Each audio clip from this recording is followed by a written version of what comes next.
இந்த அக்ஷய திருதியைக்கு வெறும் 1000 ரூபாய் செலுத்தி இன்னைக்கு ரேட்லயே அட்வான்ஸ் புக்கிங் பண்ணுங்க. பிரின்ஸ் ஜுவல்லரியுடன் நிறைய சேவ் பண்ணுங்க. திருப்பதி ஏழுமலையான் கோயிலில் தமிழ் புத்தாண்டு மற்றும் தொடர் விடுமுறை காரணமாக பக்தர்களின் கூட்டம் அலைமோதுகிறது. 24 மணி நேரம் காத்திருந்து பக்தர்கள் சுவாமி தரிசனம் செய்து வருகின்றனர். இதை பற்றிய கூடுதல் விவரங்களை எமது செய்தியாளர் சரவணன் வழங்கிட கேட்கலாம். சரவணன் வணக்கம். தற்பொழுது கோயிலில் என்னென்ன ஏற்பாடுகள் செய்யப்பட்டிருக்கின்றன, என்ன நிலவரம்? திருப்பதி ஏழுமலையான் கோவிலில் தமிழ் புத்தாண்டு மற்றும் தொடர் விடுமுறை காரணமாக பக்தர்கள் கூட்டம் அலைமோதுகிறது.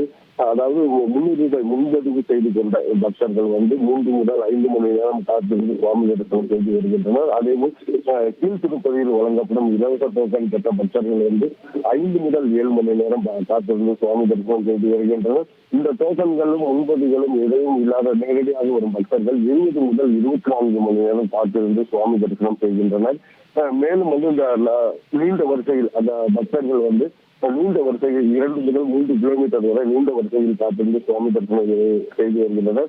நீண்ட வரிசையில் காத்திருக்கும் பக்தர்களுக்கு குடிநீர் மற்றும் உணவு வசதிகள் தேவஸ்தானம் தரப்பில் செய்யப்பட்டு வருகிறது. மேலும் வெளி மாநிலங்களில் இருந்து ஏராளமான பக்தர்கள் வருகை வருவதால் கீழ் திருப்பதியிலிருந்து மேல் திருப்பதிக்கு செல்லக்கூடிய சோதனை சாவடிகள் நீண்ட வரிசையில் வாகனங்கள் காத்திருந்து நிற்கின்றன. மேலும் நேற்று ஒரே நாளில் 79,100 பக்தர்கள் சுவாமி தரிசனம் செய்து கொண்ட நிலையில் நேற்று ஒரே நாளில் உண்டியல் காணிக்கையாக மட்டும் 3,52,00,000 ரூபாய் கிடைக்கப்பட்டுள்ளது.